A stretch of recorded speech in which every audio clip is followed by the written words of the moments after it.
please welcome impact investor and CEO at Bayer Foundations, Mr. Thimo Schmitt-Lord. And a little bit later on, we'll also be inviting to the stage UN SDG advocate from the World Economic Forum expert as well, Mr. Marc Buckley. Please put your hands together for Thimo. Thank you. Where's the clicker? We just need a clicker. Anyway, maybe I can bridge a bit. Yeah, bridge coming up maybe. So, hi, thanks for the invitation. Actually, as long as I'm waiting for the clicker, maybe I can actually share something that someone shared with me recently, an impact investor, a serial entrepreneur who told me the most important thing for successful startup businesses is timing. That was his perspective. So when he invests into a business, he always looks into the scheduling in terms of timing. Is the technology actually on that level already available to reach the markets you're tackling? I mean, the history, it sounds like a no-brainer, but when you look into the history of commerce, the world is full of examples where businesses fail because the timing was not good. And I would add to that another very important thing that people don't really think this often about, but it's very important to actually have a successful business in the long run, is purpose. So I believe personally you have to have a higher purpose to actually have a successful business in the long run. And I'm happy that I was asked to share some of the pioneers that we are in the foundation currently supporting that have a higher mission. So these people apply tech innovations to solve humanity's grand challenges in health and food, and I hope it's inspiring for you. So let's go to the first one. This map is probably familiar to you. It shows the incidence of breast cancer in female. It's really the most common breast cancer in female just all over the world. It's astonishing to see. Only a couple of countries just these purple ones are breast cancer. But maybe you didn't know that 70% of all breast cancer death cases occur in developing countries. And why is that the case? Gynecologists recently told me women do not die from breast cancer, they die from finding out about the breast cancer too late. So early screening is important, and mammography is the world standard, obviously, but it's not available in the developing world. So 2 of 3 cases in the developing world are diagnosed super late. This is a startup in which we are invested. It's iBreastXM. They have developed this sonar-based handheld screening device for breast cancer, by which you can do accurate breast cancer screening without mammography. So it's really a complete new technology, and it's really ready, from my opinion, to disrupt the market of how worldwide breast cancer screening can be applied. Another example, did you know that there are 4 million death cases occurring in Africa every year because of sepsis, because sterilization of medical equipment often looks like this. And even if the people have a sterilizer, they don't have secured power supply. So this is a startup we support. They have actually developed this solar panel-driven sterilizer for medical equipment in Africa. You can actually carry it as a backpack, walk from clinic to clinic, and offer sterilizing hours for medical equipment. And also then entitle local entrepreneurs to sell these sterilizing hours. So quite a nice business model. Did you know that hair loss is the most feared side effect in cancer chemotherapy? 3 of 4 women really think about stop a life-saving therapy because of hair loss, because of the stigmatizing effect of hair loss. Everyone on the street can see that you have cancer literally when you actually lose your hair. This guy from the UK has developed cold caps. The story is nice. They had a refrigerator company in the family, and then the mother developed breast cancer, and the son turned the refrigerator technology into these cold caps. And they cool down the hair follicle so that the drug cannot affect the follicle and the hair is not falling out.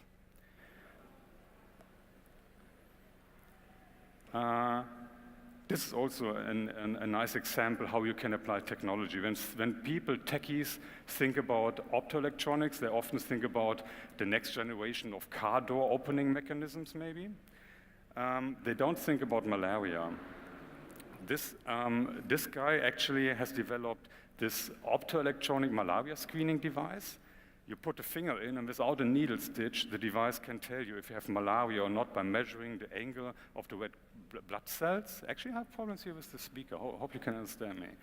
So with this, you can really do mass screening of malaria without any needle stitch and at very low costs, which is very important because if you live in a sub-Saharan African country, treatment of malaria is not a big deal when you detect early, but the people don't really know that they have malaria because they can't afford the blood test every 2 to 3 weeks. Do you actually know how blind people read the internet? It really looks like the 60s. These braille bars are super old-fashioned, and they only can display 9 syllables, and then the blind person has to reload. So it's a big hazard for blind people to read the internet. This is a startup from, I have to press it properly, the guy told me. This is a startup from Vienna. They have developed this braille drum device. There, it's like a needle printer device, very cheap in production, and actually the braille language is actually displayed in this reading window where the finger is, and the blind person put the finger inside, and the braille language is actually reads through in circles. So you don't have to reload, and the blind person can read online just without any hassling, and it's much cheaper than the braille bars. This is actually also a very cool device. It showcases that innovation can also be low level and still can have a very big impact. Do you know that 150 million people on the planet have no access to a pair of eyeglasses because they just can't pay for it, it's too expensive. This is a startup from Germany where they're scaling up worldwide. They have developed this super simple bending tool by which local entrepreneurs can bend with wires the frame of glasses and can produce proper eyeglasses for just as little as $1. And this is how it looks like when people for the first time in their life can go to school, can actually go to work, can actually provide for the families because they can afford to buy a pair of eyeglasses. I guess we all know we waste too much food. In the developed world, it's mainly due because we rely on this super random best before dates. I mean, someone prints on a package of processed food a best before, and when this is reached, people throw away the food. This is insane.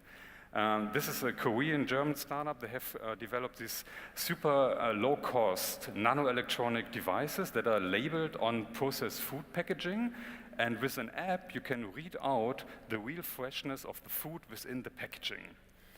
So you don't have to throw it away unless it is really not good anymore. Let's go to the actually last example that brings us to the ocean. It's just a random selection of projects we support to give you an idea how technology can apply to things that are actually unsolved. In the ocean, the big thing is bycatch. I mean, did you know that 90% of all fish that is catched is actually not eaten? It's unwanted bycatch. So if you would reduce or avoid the bycatch, probably overfishing would not be an issue anymore in the oceans. But how would you do that? And this brings me to the first gadget I have here on stage. This is Safety Net. It's a lightning device. I'll bring it to the next slide. They actually figured out from an old nature study that all fish species have a very specific light spectrum to which they are attracted and de-attracted, and by actually stitching this into the fish net, they can present a specific light spectrum, and then the fish that they don't want to catch would not swim into the net. And this looks then like that, right? Shrimps fishing on the left side is just with a normal net, and on the right side, it's with safety net, so there's almost no bycatch whatsoever. We're testing this at the moment in a pilot in the Philippines to bring it then later on, hopefully in 2 years from now, to the market, and it's definitely also a good business opportunity when you think about the big fishing ships. At the moment, they cannot avoid bycatch, and I have to pay really big penalties on the bycatch. So how it all began, the first impact startup in which we have invested was, brings us back to my first slide, this cancer incident world map. It's about breast cancer, and but also it's about blind people. In India, there's the highest breast cancer mortality rate in the world because of this lack of mammography. The women just have no actually access to mammography. At the same time, they have 6 million blind people without any job opportunity whatsoever. And this guy, Frank Hoffman, a journalist, he has developed this training methodology. So he trains blind women to do breast cancer early medical tactile examinations, and these blind women, they can find tumors, lumps in the breast, because of the delicate touch, 9 months earlier than a physician, which means super early detection. And it turns a handicap into a gift for society, and that's probably the beauty about this startup. We're actually scaling it up at the moment. We built training centers in Colombia, in Ecuador, in India, in Austria. It's probably a niche, but it's an interesting approach to bring disabled people into the first labor market. So why I'm showing this all? These people, I mean, some of these ideas may look like niche ideas, some may look like maybe too social, and others may look like, I don't know, not of importance to the people in the developed world whatsoever. These innovations have the collective power to address challenges that over 2 billion people on the planet are facing. This is a big market opportunity. And what they also share is this attitude, act like an activist, think like a scientist. Why should we actually leave the idea to change the world to the activists? I think when you really want to change the world, you should probably better apply innovation to the most pressing challenges, and then you can really go also disruptively into change. Or in other words, the big opportunities are the big challenges are the big opportunities, and there are still so many interesting topics piling up, and it's a waste of time really to go into copycatting and do things that have been done before when so many beautiful things have not been done, but the technology is available to do it. Just think about the biggest challenge in global health. What is it? It's financing. All the doctors I meet all around the world always tell me the same. People are queuing up into their hospitals in the developing world, and they have the medication on hand, but they cannot apply because the people just can't pay for it. So if you would come up, for instance, and we're talking about 2 billion people on the planet that have no access to financial services or insurances in health. 2 billion people. If you would come up with, for instance, a blockchain-backed health financing solution, you could change the world, how health is applied on a global scale. And we're talking about big business. We're talking about $8 trillion just only the health market in the US. Or look at food. Food and agriculture is the biggest industry and the oldest one and the most inefficient one. 30% of all our food is wasted. I mean, think about a car manufacturer producing 3 cars and throwing one into the bin straight away. What a business model is that? Or look at smallholder farmers. 415 smallholder farmers operate 75% of all our land on the globe, and they have super low harvest rates because they have no access to capital markets. They have unsecure marketplaces. They are trapped in middleman trading, and so on and so on. Or look at processed food. This is actually a map of how chicken is transported throughout the world. It's crazy intransparent. You don't know where your food is coming from, and what is when then a contamination happens. People need weeks to find out, or when they ever find it out. So there is a study of the World Health Organization saying that, it's probably on the next slide, that 500 million cases of foodborne illnesses occur every year, and they do like $75 billion of damage to the economy. So that's sick, isn't it? If you would come up with blockchain-backed solutions, for instance, on food supply tracking or tracing of contaminations or secure trading and financing platform for smallholder farming, or even something like an on-demand harvest solution, the world would love you. And if love is not enough for you, I understand you look into business. That's not a big deal, because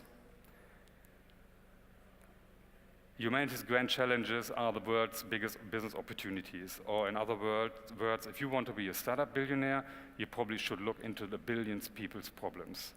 And that's what the people are doing in the projects I've just presented. They've started a business with the higher mission to save the world. And that's what we're up for. We're trying to find people that we can support to create social fiction, to make the world a better place by applying the technology we have on hand. So if you have ideas, come along and share them with us. Maybe we invest. And this is the book again. It's on your table. It's describing more of the projects. And with this, I hand over to Marc. Thanks, Thimo. It's really a hassle, this thing. Okay. You have to squeeze it like hell. Thank you. Thank you very much. So, thank you, Thimo. That's perfect. Timo's got to catch a flight to the airport, or taxi to the airport, because he's taking off. So, but I'll be around to sign some books for you. But it's very inspiring. It's a wonderful book, and it's a nice gift. So, this was our last year's book. It was on health innovations. This year, next year in January, we're coming out with another book. It's called The Beauty of Impact Food. It's based on food innovations. There'll be 24 food innovations that are game changers around food, and 17 different essays from world leaders on global food reform. It's printed on rock paper in a sustainable printing facility with renewable energy and organic inks. It wasn't printed on paper, something that creates photosynthesis and captures carbon. It was rock paper, and rock paper feels like silk, and it's environmentally friendly and waterproof. And if you throw it away, it doesn't damage the environment. And so that's our next year's book, and I'm very excited about it, and I'd like to give you a copy of that as well in January. But I want to start out with this video first. Please turn up the volume.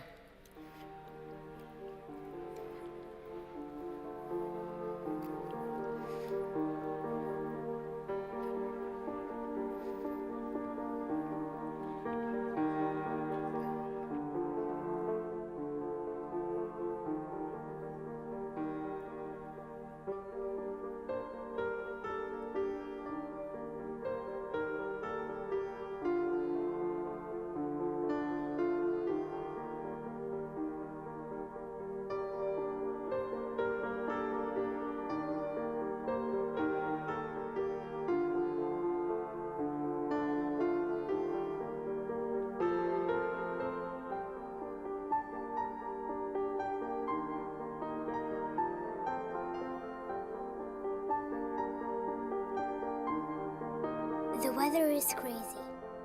Forests are disappearing.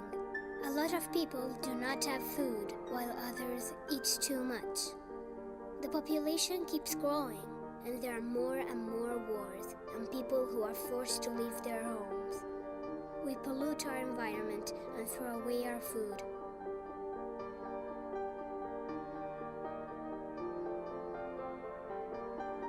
The BCFN is a multidisciplinary think tank created to deal with all the food and nutrition challenges we face. Together we can understand, act, and change. Tomorrow depends on what we eat today. Leave us a better world. Earthrise. This is the first image in the Earth catalog of photos that we have. It was taken in 1968, December 24th, Christmas Eve. And it was really a unique picture. The Apollo mission was coming around the moon, heading back towards Earth, and just accidentally had the right tilt to see this. And they only had black and white film in their camera. And you hear the chatter on the radio between the astronauts saying, "We need color film, get me color film, I need to get a picture of this," because they only had black and white film. They scrambled, they got the color film, and this is the first catalog image.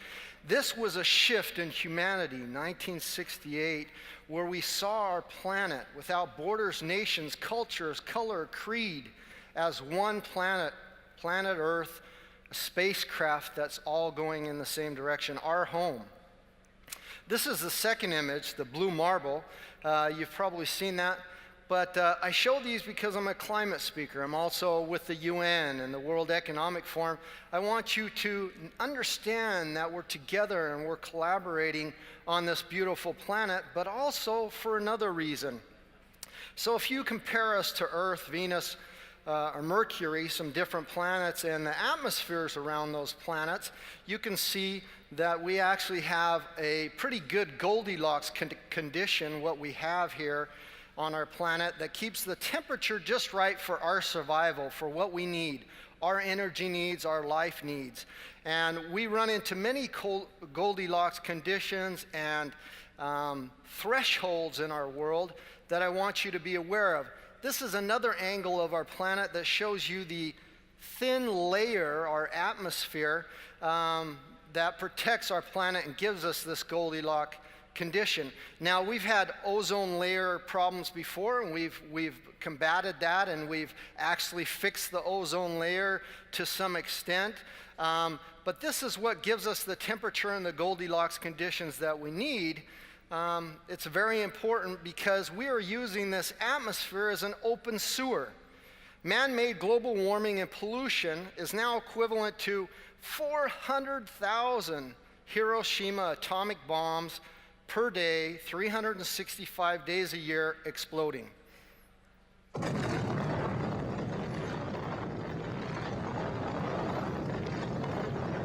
So the sound on this was turned down, but this is just one Hiroshima atomic bomb class. But imagine this, and the sound and the explosion and the visuals, 365 days, every 400,000 times every day, every single day. I think we would be worried. We would be nervous. We would be shuddering in our shoes. We would really have some issues. But it's invisible. We don't see these CO2 and methane and these greenhouse gases. They are silent, and we don't really smell them either. But that brings us back to this image. Innovation, we're here for innovation, and people say, do we want to go, I'm good friends with Elon Musk, people say, do we want to go to the moon or Mars? Absolutely, yes, but no, I don't want to live on the moon or Mars. I want to live on this planet. But you know why?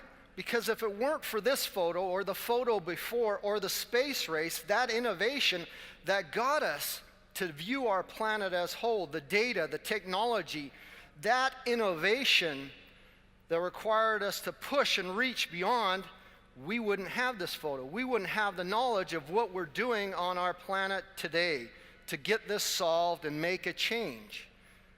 And so people who've gone to outer space, there's only 500 who've ever seen the Earth live from outer space, but we live in a wonderful time, and we have this overview or cosmic perspective opportunity in our world today to see our world from another view. And we can collect the data each and every day from satellites, from drones, from airplanes, from different opportunities. We have VR that lets us see our planet from this overview, this cosmic perspective that up until recently only 500 astronauts have seen live from outer space. But they say these people, these astronauts who've seen it, they have a profound change. They see and believe in our planet and want to save it and want to do good because they realize it's our only home. And the conditions that they had to get into space are ones of minimalism, of efficiency. How do you go to the bathroom? What do you eat? How do you travel there? What's your fuel and your energy? So us as humanity, we're very linear and lateral thinkers, but Galileo kind of said it best in many ways, but he experienced it the best. is he was against heliocentrism, and he was placed under house arrest for hearsay for saying that the earth is not the center of our universe, the sun is, and contradicted the Bible. He's placed on house arrest until he died. But humanity can change. We can learn. We can innovate and decide we've been doing it wrong for many, many years. This is a temperature timeline that's important to see because you see from 800,000 years ago till present that we had very extreme temperatures, and then in the top right, about 12,000 years ago, our temperatures stabilized. And that is when humanity began farming. That's humanity's life force. Before that, we were hunters and gatherers. We migrated all over the world. We had mass migrations and not huge population. Then we stopped and we started farming. We built up cities, civilizations, cultures, languages, and that's where we have what we have today. So it's been around a long time, and we call it an agrarian society. Agriculture is the world's oldest economy. It's the most successful economy in the world. It's 12,000 years old. They call it an agrarian society. So I've lived through 4 economic bubbles: financial, real estate, stock market. Before I was around, there was even a tulip bubble. These are economic bubbles that occur all over the world. What happens when a bubble pops? Well, in most economies, we just start over. We continue with the same economy and hope for another bubble, or I guess expect another bubble until we get a bailout or whatever.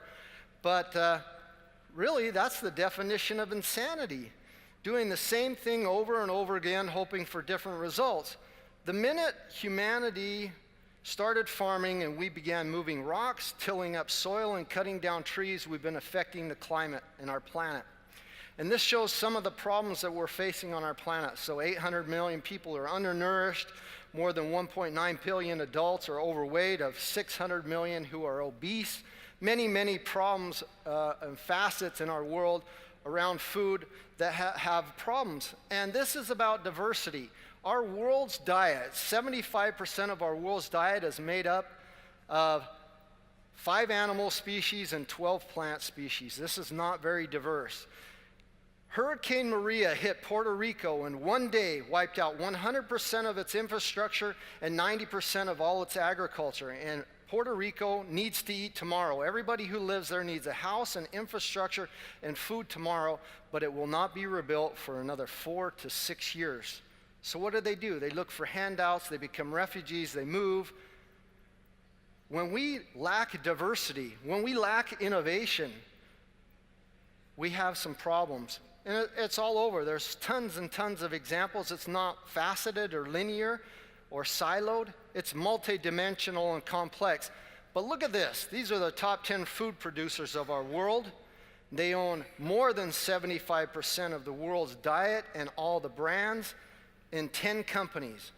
Nestle, Kraft, Mondelez, Pepsi, Coke, Unilever.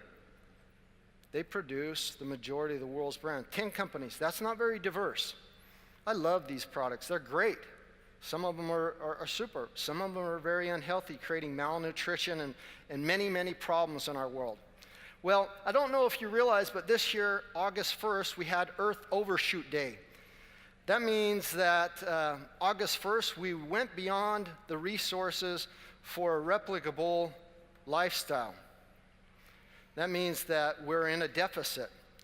So you probably heard before, if we all lived like Americans, like the USA, we would need 5 planets worth of resources, right?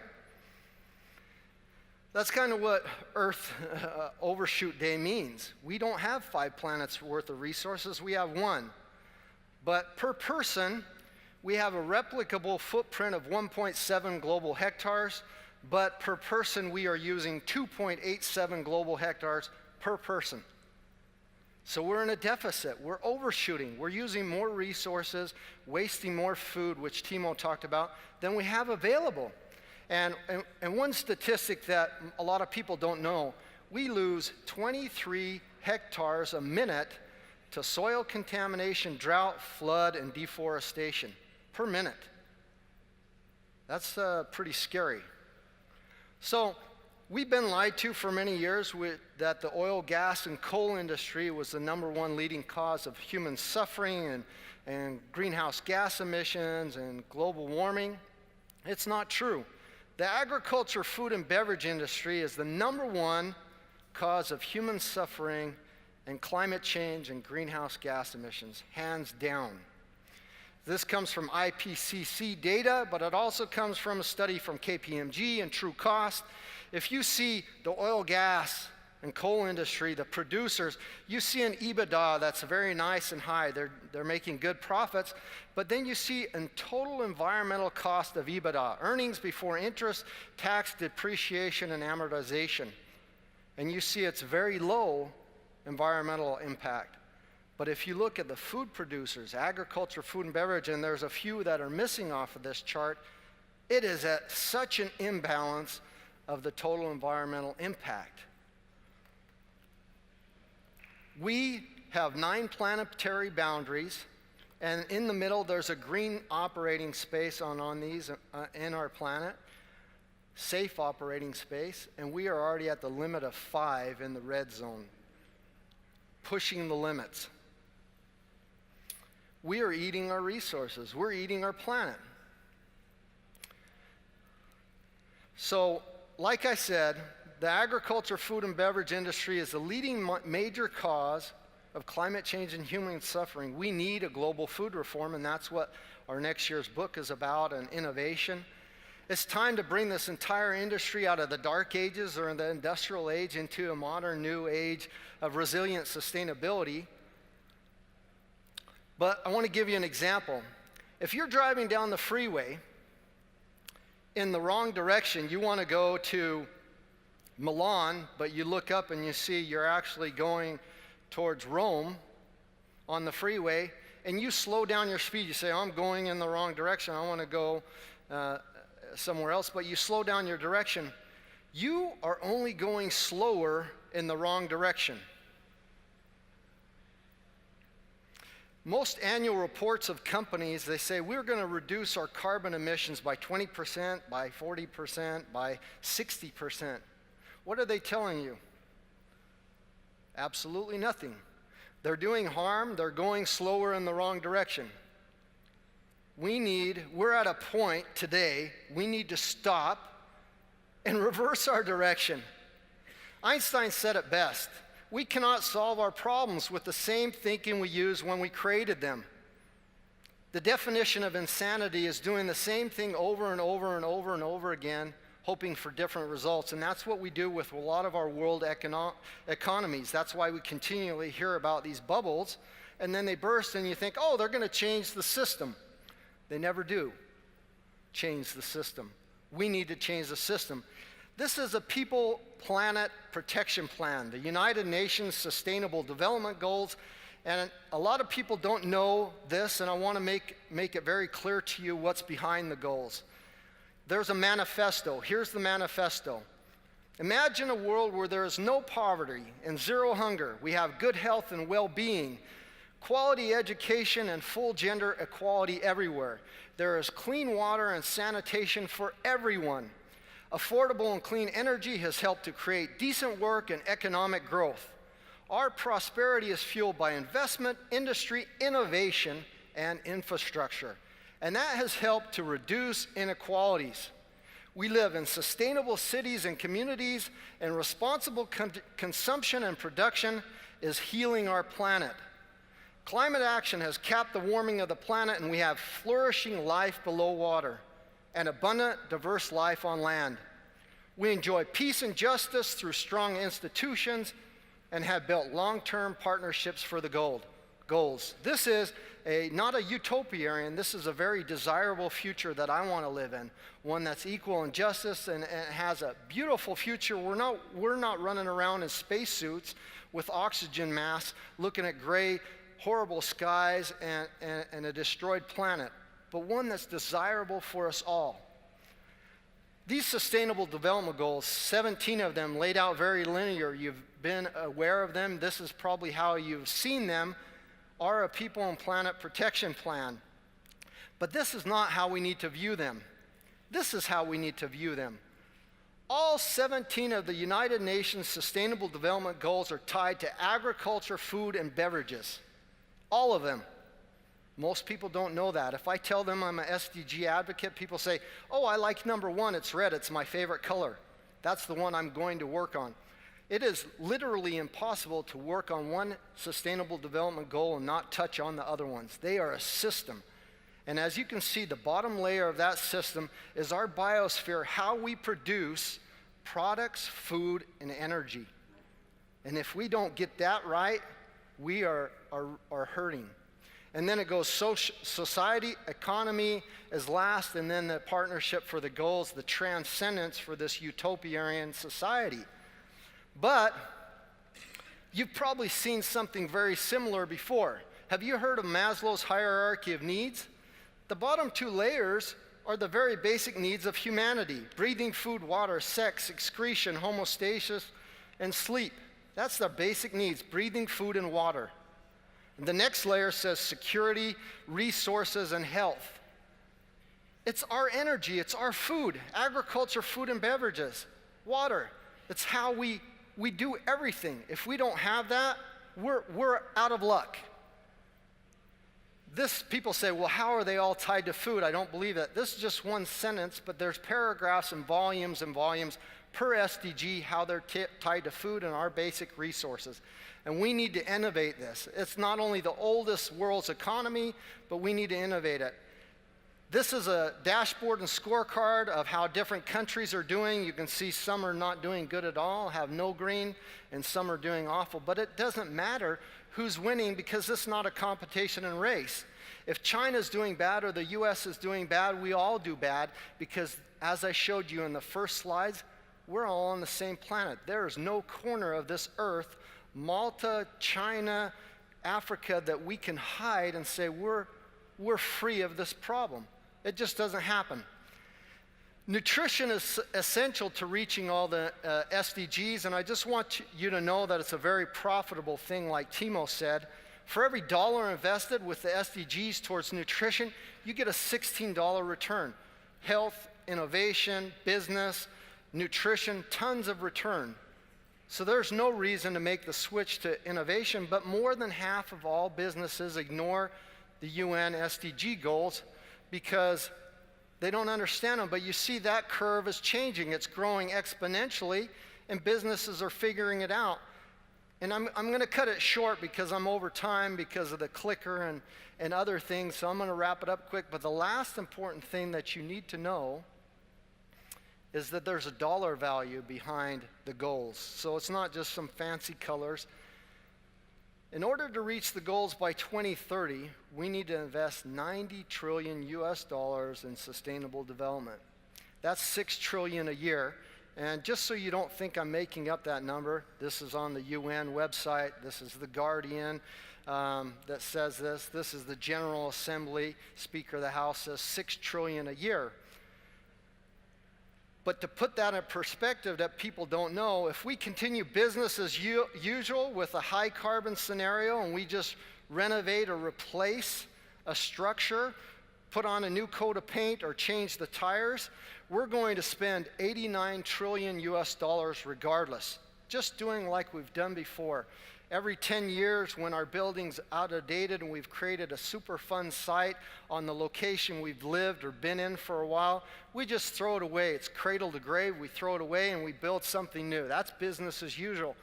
But if we do it the sustainable development way and a low carbon future, it's only $94 trillion. And that's really only $15 trillion more. So, and it gives us a longer return. To make that clear, this is the US debt in 2017, $20 trillion.